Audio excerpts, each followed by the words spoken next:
2019 ने इंसानों को सिखाया कि मुश्किल हालात में कैसे जिंदा रहा जा सकता है। इसके अलावा कोविड ने एक आम टर्म जो लोगों के जहनों में डाली, वो थी वैक्सीन। अब वैक्सीन के मुतालिक बहुत सारी अफवाहें हैं, बहुत सारी दलाइल है इसके पीछे। आधे कहते हैं कि वैक्सीन की वजह से इंसान नामर्द हो जाता है, आधे कहते हैं वैक्सीन की वजह से इंसानों में बच्चे वो पैदा नहीं हो सकते फ्यूचर में। आज इसी से सारा पर्दा उठेगा। ये वाला जो वीडियो आप लोगों के लिए है, जो भी एग्जाम आप लोग दोगे अपने जॉब के लिए, या जो आम इंसान है जिनको एग्जाम के साथ कुछ भी नहीं है, वो भी इस वीडियो को जरूर देखें और इन सारी दलाइल, इन मिथ्स जो पीछे किसके वैक्सीन के साथ रिलेट है, ये वीडियो उनके लिए भी जरूरी है। अब सबसे रिक्वेस्ट है कि चैनल को ज्यादा से ज्यादा सब्सक्राइब करें और वीडियो को ज्यादा से ज्यादा शेयर करें। अगर आप लोग फेसबुक पे इस वीडियो को देख रहे हैं तो फेसबुक पे आपको नीचे यूट्यूब की लिंक मिलेगी, उस पर क्लिक करके आप लोग पूरा वीडियो देख सकते हैं। चलिए स्टार्ट करते हैं वैक्सीन। इससे पहले वैक्सीन हम लोग पढ़े, हम लोगों को पता होना चाहिए इम्यूनिटी किसे कहते हैं। इम्यूनिटी की अगर हम लोग बात करें, हमारे जिस्म के अंदर सपोज हम लोग ले लेते हैं, ये हमारा जिस्म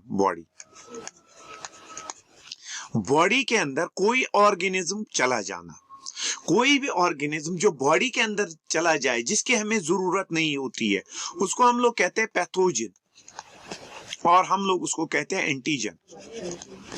जब ये जिस्म के अंदर चला गया तो जिस्म इसे पहचान लेता है। किसको पहचान लेता है? पैथोजन को या एंटीजन को पहचान लेता है। पहचानने के बाद इसको खत्म करने की कोशिश करता है, और उसी प्रोसेस को हम लोग क्या कहते हैं? इम्यूनिटी। यानी इम्यूनिटी हम लोग कहते हैं हमारे जिस्म के अंदर, बॉडी के अंदर ये एबिलिटी होना कि वो किसी भी ऐसी चीज को रिकॉग्नाइज करे जिससे हम लोगों को नुकसान पहुंचने का खतरा हो, उसे हम लोग क्या कहते हैं? इम्यूनिटी। यानी इम्यूनिटी हम लोग कहते हैं ability of an organism to recognise, यानी क्या पहचानना? To recognise the antigen, to recognise the antigen and speed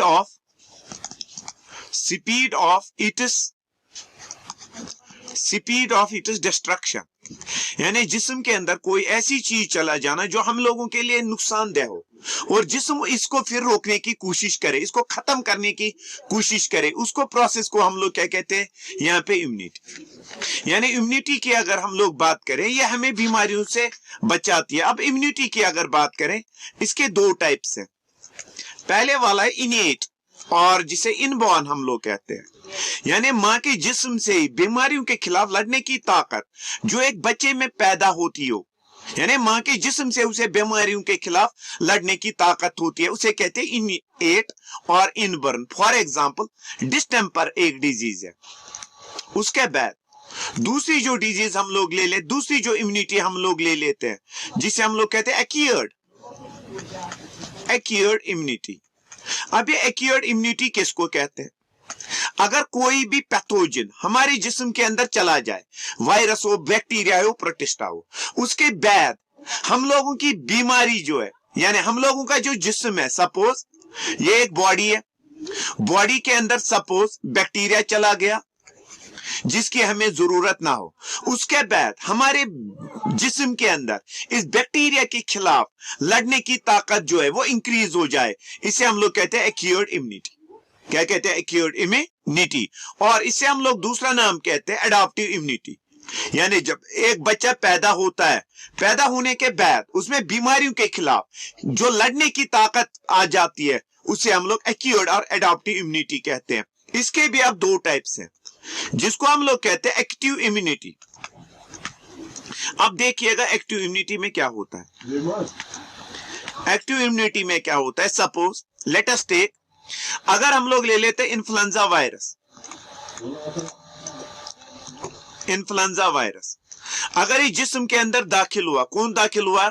जिस्म के अंदर इन्फ्लुएंजा वायरस, जिसकी वजह से हमारे जिस्म ने इसको रिकॉग्नाइज किया कि ये हम लोगों के लिए नुकसानदेह है, यानी बॉडी की अपनी सेल्स रिकॉग्नाइज करती है एंटीजन को, ताकि हम लोगों के अंदर बीमारियों के खिलाफ लड़ने की ताकत जो है वो इंक्रीज हो जाए। दूसरी वाली जो है जिसे हम लोग कहते हैं पैसिव इम्यूनिटी। अब देखिएगा पैसिव इम्यूनिटी में होता क्या है। पैसिव इम्यूनिटी में हम लोग एंटर करवाते हैं जिस्म के अंदर डेड एंटीजन, ठीक है ना, या तो हम लोग जिस्म के अंदर एंटर क्या करवाते हैं, कोई टॉक्सिन, ठीक है ना। उसके बाद बीमारियों के खिलाफ जो लड़ने की ताकत होती है वो हमारे जिस्म के अंदर प्रोड्यूस होती है। इसको हम लोग क्या कहते हैं, पैसिव इम्यूनिटी। यानी ओवरऑल अगर हम लोग देखें, इम्यूनिटी हम लोग कहते हैं वो प्रोसेस जिसके जरिए हमारे जिस्म के अंदर बीमारियों के खिलाफ जो लड़ने की ताकत होती है वो इंक्रीज हो जाती है। अब इसके दो टाइप्स हमने कहा, जो पैदा होते हुए हो उसे हम लोग क्या कहते हैं, इनबॉर्न, और जो पैदा होने के बाद हो जाए उसे हम लोग क्या कहते हैं, what we call it as active immunity, what we call it as acquired immunity. Acquired immunity के भी दो टाइप्स है, एक्टिव और क्या कहा हम लोगों ने, एडाप्टिव इम्यूनिटी।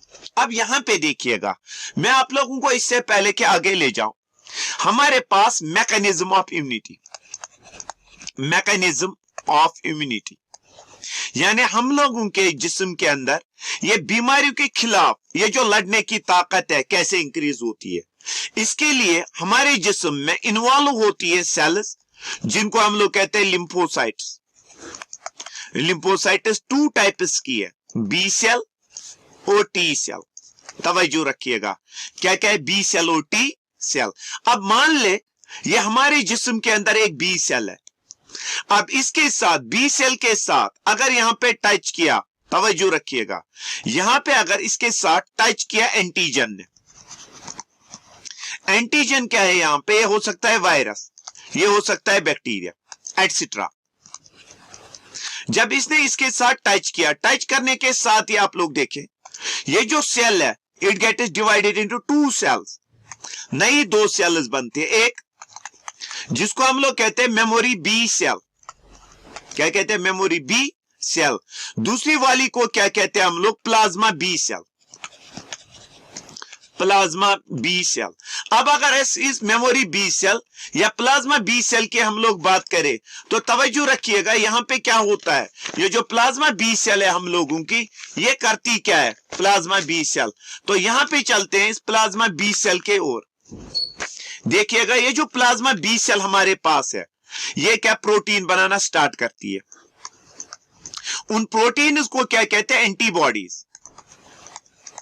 यानी एंटीबॉडीज क्या होती है, प्रोटीन जिनको डिस्ट्रक्ट अब किनको करना है, जिनको डिस्ट्रक्ट अब करना है एंटीजन्स को, किनको डिस्ट्रक्ट करना है, एंटीजन्स को। अब एंटीबॉडीज बनी, ये अब खत्म कर देंगे एंटीजन्स को, कैसे, न्यूट्रलाइजेशन। यानी अगर इन एंटीजन ने, वायरसेस बैक्टीरिया ने कोई टॉक्सिन प्रोड्यूस किया हो उसको न्यूट्रलाइज करती है। उसके बाद एग्लूटिनेशन, एग्लूटिनेशन में क्या होता है, जब ये एंटीबॉडीज बनी, ये जो हम लोगों के जिस्म के अंदर एंटीजन दाखिल हो चुके हुए होते हैं उन्हें एक ही जगह ये जमा करती है, ठीक है ना, स्टिक इन्हें टुगेदर करती है ताकि बाकी सेल्स इनको इजीली डिस्ट्रॉय कर सके। तीसरी जिसको हम लोग कहते हैं प्रिसिपिटेशन, यहां पे ध्यान रखिएगा, बता देते हैं, देखिएगा ये बी सेल है, बी सेल ने जब बनाई यहां पे plasma B cell, plasma B cell, plasma B cell ने बनाए प्रोटीन एंटीबॉडीज। एंटीबॉडीज सबसे पहले न्यूट्रलाइज करती हैं, यानी जहर जो एंटीजन ने, वायरसेस बैक्टीरिया ने किया, प्रोड्यूस किया हुआ होता है उसको खत्म करती हैं। उसके बाद मान ले आप लोग, ये मान ले आप लोग, ये यहां पे एंटीजन है, इनको बाइंड करके रखती है, वायरसेस को, बैक्टीरिया को, एटसेट्रा को। इस प्रोसेस को क्या कहते हैं, एग्लूटिनेशन, एग्लूटिनेशन। उसके बाद नेक्स्ट वन जो है, इनका ये प्रिसिपिटेट बनाती है, liquid precipitate solid structure, precipitation. इसके लिए प्रोटीन इन्वॉल्व होता है, प्रिसिपिटेट। उसके बाद क्या करती है इनको, अगर हम लोग देखें, अब जब ये होगी उसके बाद ये डिस्ट्रॉय होती है। अब अगर बी सेल्स इन्वॉल्व हो जाए किसमें, हमें बीमारियों से बचने के खिलाफ, उसे हम लोग कहते हैं एंटीबॉडी मीडिएटेड इम्यून सिस्टम, या सिंपली जिसको आप लोग कहते हैं AMIS, एम्स। ये तो हो गया पहला। चलिए अब दूसरे की तरफ चलते हैं हम लोग। हमारे जिस्म के अंदर और एक सेल पाई जाती है, जिस सेल को हम लोग कहते हैं टी सेल। तवज्जो रखिएगा, टी सेल। क्या कहते हैं? T cell. जब इस टी सेल के साथ एंटीजन मिला, वायरस, बैक्टीरिया एटसेट्रा, ये जो टी सेल है उस समय, तो ये टी सेल जो है ये डिवाइड होना स्टार्ट करती है। सबसे पहले बनाती है किलर टी सेल, जिसका काम होता है मारना किनको? एंटीजन को। उसके बाद helper T cell. Helper T cell का काम होता है एक्टिवेटिंग बी सेल्स, यानी बी सेल्स को एक्टिवेट करती हैं ताकि एंटीबॉडीज बन सके। तीसरी suppressor T cells. Suppressor T cells का काम होता है, ये जो किलर टी सेल्स है या बाकी टी सेल्स, जब सारे एंटीजन मर जाते हैं, ये काम रोक देती है टी सेल्स का। उसके बाद जो नेक्स्ट वन हमारे पास है मेमोरी टी सेल। ये जिस्म के अंदर स्टोर रहती है, और दोबारा अगर ये ऑर्गेनिज्म हमारे जिस्म के अंदर दाखिल हुआ तो ये हमें उस समय बता देती है कि ये ऑर्गेनिज्म एंटर हुआ, इसको जल्दी जल्दी डिस्ट्रॉय करती है। जब टी सेल्स इन्वॉल्व होती हैं जिस्म को बीमारियों से बचाने के लिए, इसको कहते हैं cell mediated immune system. Cell mediated immune system, जिसको सिंपली आप कहते हो CMIS। ठीक है ना? तो हमें जनरली बी सेल्स और टी सेल्स इन्वॉल्व होती हैं। तो इसके बाद थोड़ा आगे आप लोगों को बता देते हैं। यहां पे देख लीजिएगा, हमारे जिस्म के अंदर ये टी सेल्स और बी सेल्स कैसे एक्टिवेट होंगी। सबसे पहले डिजीज, अगर कोई भी पैथोजन, वायरस, बैक्टीरिया हमारे जिस्म के अंदर दाखिल हो जाए, ये टी सेल और बी सेल्स एक्टिवेट होती हैं। दूसरी वाली चीज जो है, जब वैक्सीनेशन, किसके जरिए? जब हम लोग डिफरेंट टाइप्स ऑफ वैक्सीन जिस्म के अंदर इंजेक्ट करते हैं, हमारी टी सेल्स और बी सेल्स एक्टिवेट हो जाती है। या एंटीटॉक्सिन्स, यानी टॉक्सिन्स के खिलाफ जो प्रोटीन हम लोग इंजेक्ट बॉडी के अंदर करते हैं, वो एक्टिवेट किसको करता है? हमारे जिस्म के अंदर किसको? टी सेल्स और बी सेल्स को। ठीक है ना यहां पे? तो इसके बाद हम लोग आगे चलते हैं। अब हम लोगों का क्वेश्चन है वैक्सीन। देखिएगा, एक ऑर्गेनिज्म था स्मॉल पॉक्स, ये एक बीमारी का नाम है। स्मॉल पॉक्स को हम लोग कहते हैं वेरुला वैक्सीना। क्योंकि अगर हम लोग बात करें, स्मॉल पॉक्स एक बीमारी का नाम था। ठीक है ना? Small pox. तो स्मॉल पॉक्स को जनरली अगर हम लोग देखें, एडवर्ड जेनर ने जब इसको डिस्कवर किया, तो उस समय एडवर्ड जेनर ने जब इसको डिस्कवर किया, तो डिस्कवर करते हुए, क्योंकि उसने देखा था कॉपॉक्स या ये जो स्मॉल पॉक्स है, मैड्स को नहीं होता था, मिल्क मैनस को। तो ग्रीक में वैक्सीना हम लोग कहते हैं काउ को। किसको कहते हैं? वैक्सीना, काउ को। और इसी काउ के वर्ड से वैक्सीना से निकला है वैक्सीन। हम लोग क्या करते हैं? लेट अस टेक, एक इंसान है, मान ले एक इंसान है। इंसान के अंदर हमने किसी बायोलॉजिकल ऑर्गेनिज्म को, वायरस को, बैक्टीरिया को, RNA को या सर्टेन प्रोटीन उसको जिस्म के अंदर इंजेक्ट किया। जब ये जिस्म के अंदर इंजेक्ट होते हैं, वहां पे क्या होता है? फिर टी सेल्स और बी सेल्स एक्टिवेट होती है। यानी ये वायरस जब अंदर गया, बैक्टीरिया जिस्म के अंदर चला गया, RNA या प्रोटीन, हमने यहीं से इसको इंजेक्ट करवाया। यानी खुद ही दाखिल नहीं हुए, इंसानों ने इनको दाखिल करवाया। उसके बाद बीमारी के अंदर जो टी सेल, बीमारी से बचने के लिए ये जो टी सेल और बी सेल है, ये एक्टिवेट हो जाती है ताकि हम लोग बीमारी से बच सके। इसे कहते हैं हम लोग वैक्सीन। वैक्सीन हम लोग कहते हैं कोई भी बायोलॉजिकल प्रिपरेशन, जब हम लोग बॉडी के अंदर इसको इंजेक्ट करें, उसके बाद हमारी बॉडी जो है बीमारियों के खिलाफ लड़ने की जो ताकत है उसमें प्रोड्यूस हो जाए, और उस वाले केमिकल को हम लोग कहते हैं वैक्सीन। और ये जो बायोलॉजिकल ऑर्गेनिज्म जिस्म के अंदर हम लोग इंजेक्ट करते हैं, इसको हम लोग कहते हैं वैक्सीनेशन। अगर हम लोग बात करें, ये जो वेरुला वैक्सीना है, ये स्मॉल पॉक्स को ही हम लोग कहते हैं, क्योंकि ये काउज में ये बीमारी हो जाती है, और काउज को हम लोग ग्रीक में कहते हैं वैक्सीना। सो हम लोग क्या करते हैं, ये तो नाम की बात हो गई थी। अब हम लोग वैक्सीन जब बॉडी के अंदर इंजेक्ट किए जाते हैं, उस प्रोसेस को जिसके जरिए वैक्सीन बॉडी में इंजेक्ट किए जाए, इसे हम लोग कहते हैं वैक्सीनेशन। अब इसकी हिस्ट्री पढ़ते हैं। सबसे पहले वैक्यूलेशन। अर्ली 18वीं सदी में क्या किया जाता था, जब भी कोई बीमार होता था वहां पे क्या किया जाता था, वहां पे एक वायरस या बैक्टीरिया को लिया जाता था, जिस्म के अंदर एंटर करवाया जाता था, ताकि बाकी जो बैक्टीरिया है उनको मार सके। उसे हम लोग कहते थे वैक्यूलेशन। यानी वैक्यूलेशन में इनोक्यूलेट किया जाता है जिस्म के अंदर वो मटेरियल जो स्मॉल पॉक्स से हमने पास हासिल किया होता है, उसके बाद जिस्म के अंदर इंजेक्ट किया जाता था ताकि हम लोग बीमारियों से बच सके। उसके बाद एडवर्ड जेनर 1796 में, जो एक इंग्लिश डॉक्टर था, इसने पहला वैक्सीन दुनिया का बनाया, स्मॉल पॉक्स वैक्सीन। उसके बाद Lewis pasture and germ theory. Lewis pasture ने कहा था माइक्रो ऑर्गेनिज्म रिस्पॉन्सिबल है किसके लिए, कि वो रेस्पॉन्सिबल है डिजीज ऑकर करवाने के लिए। तो अगर हम लोग बात करें जो मॉडर्न वैक्सीनोलॉजी है, वैक्सीन के बनाने का तरीका, वो लुईस पास्चर ने डिस्कवर किया था। इसने एंथ्रैक्स और राइबीज जो है उनके वायरसेस को डिस्कवर किया था। दुनिया में अगर हम लोग देखें, इस समय बहुत सारे वैक्सीन जो है वो पाए जाते हैं।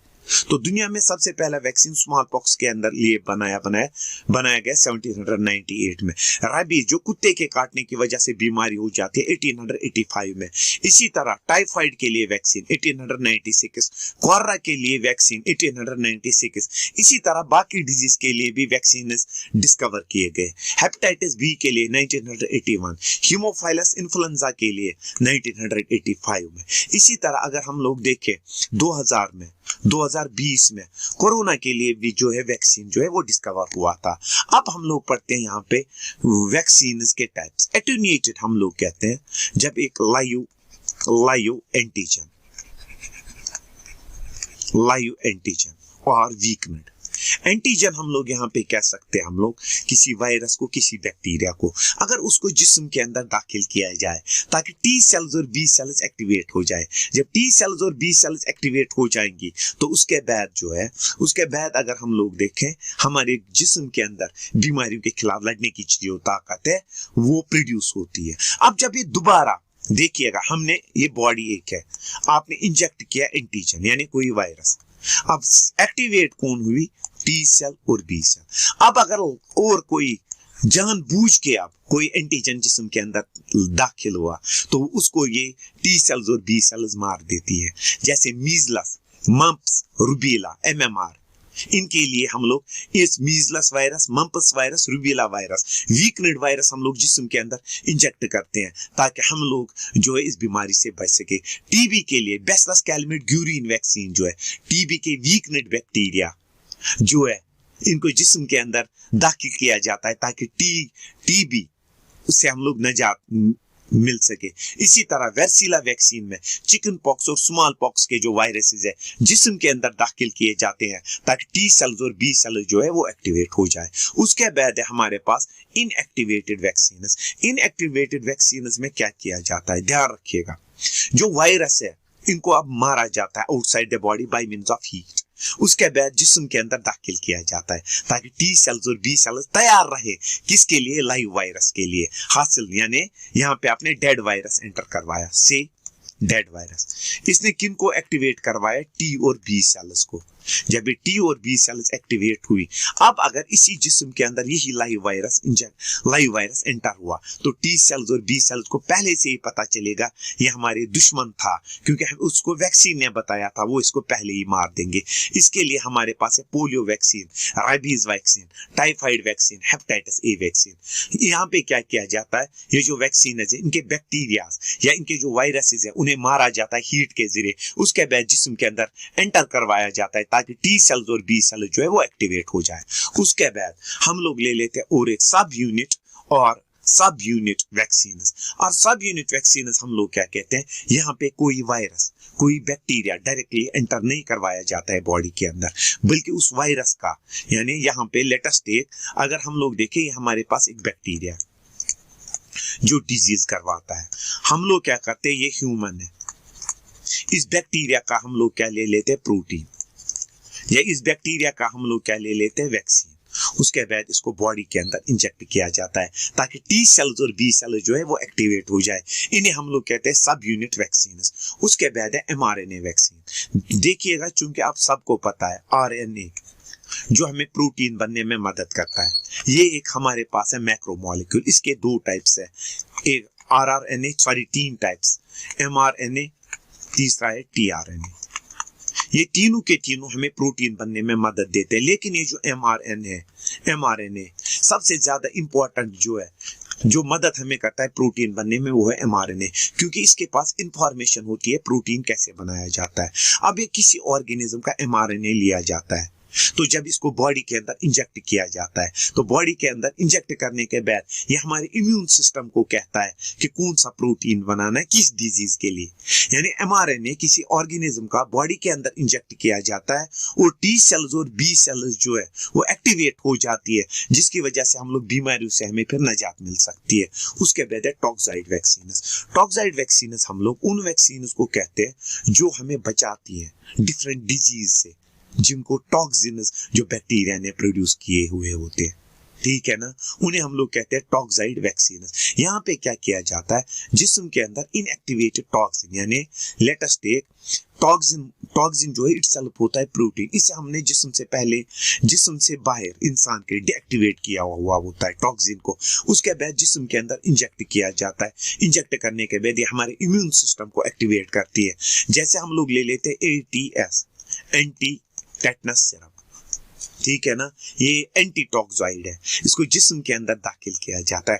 अब अगर टेटनस का जो बैक्टीरिया है जिस्म के अंदर दाखिल हुआ, हमने अपने इम्यून सिस्टम को ATS के जरिए पहले ही एक्टिवेट किया हुआ होता है। उसके बाद अगर हम लोग देखें वायरल वेक्टर्स, ये वायरल वेक्टर्स क्या होते हैं, ध्यान रखिएगा, ये होते हैं हार्मलेस वायरस, जो हम लोग जिस्म के अंदर जो है, इन्हीं हार्मलेस वायरसेस का इस्तेमाल हम लोग करते हैं जिस्म के अंदर किसी DNA, किसी RNA को एंटर करवाने के लिए, ठीक है ना, किसी बैक्टीरिया का, किसी वायरस का, ताकि हमारे जिस्म के अंदर जो है इम्यूनिटी जो है वो बढ़ जाए। कोविड-19 वैक्सीन जो था वो था वायरल वेक्टर, ठीक है ना, इबोला के लिए जो वैक्सीन था। अब इंडिया की अगर हम लोग बात करें, इंडिया ने 18th सेंचुरी से पहले यहाँ पे चिकन पॉक्स का पस्ट्यूल जिस्म के अंदर इनोकुलेट किया जाता था। और इंडिया जब 1977 में स्मॉल पॉक्स फ्री हुआ, उसके बाद इंडिया ने एक प्रोग्राम लॉन्च किया, expanded programme on immunisation, EPI। और 1978 में bacillus Calmette Guerin, diphtheria, tetanus, pertussis या oral vaccine, OPV, oral polio vaccine इस्तेमाल किए गए, ताकि इंडिया के अंदर जो है टोटली जो है वो टोटली जो ये डिजीज है ये खत्म हो जाए। इसके बाद इंडिया के अंदर एक प्रोग्राम लॉन्च किया गया, यूनिवर्सल इम्यूनाइजेशन प्रोग्राम, जिसके तहत इंडिया के अंदर 11 डिजीज को टोटली दुनिया से खत्म किया जाएगा इंडिया के अंदर। उसके बाद अगर हम लोग देखें, इंडिया ने एक प्रोग्राम लॉन्च किया, मीजल्स रूबेला वैक्सीन, जहाँ पे 3 करोड़ बच्चे जो है 3 सालों में इनको वहां पे बचाया जाएगा। किससे बचाया जाएगा? मीजल्स और मीजल्स उससे। ये था यहाँ पे आज हम लोगों का टॉपिक। होप कि आप लोगों को ये टॉपिक अच्छा लगा हो। अगर टॉपिक अच्छा लगा हो तो लाइक, सब्सक्राइब और शेयर करना ना भूलें। शुक्रिया।